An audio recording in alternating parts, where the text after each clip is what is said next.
আসসালামু আলাইকুম ভিউয়ার। আমরা চলে আসলাম বাংলাদেশ দূতাবাস মাসকাট।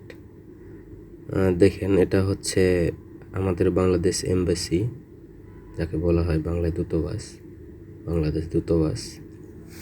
এটা হচ্ছে আমাদের মাসকাট সাতি আল কুরুম।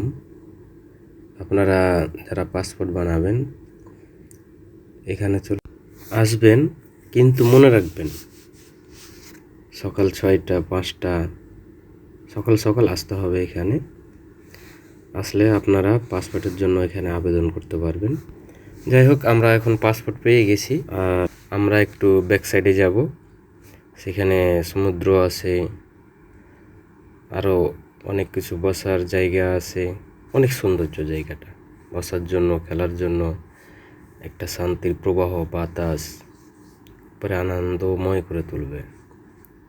আসলে জায়গাটাও অনেক সুন্দর। দেখেন কত সুন্দর সমুদ্র, পাশে একটা কি সুন্দর বিল্ডিং, আর বসের জায়গাগুলি যেন অনেক সৌন্দর্য করে তুলেছে। আর দেখেন এখানে সব যারা দেশে যাবে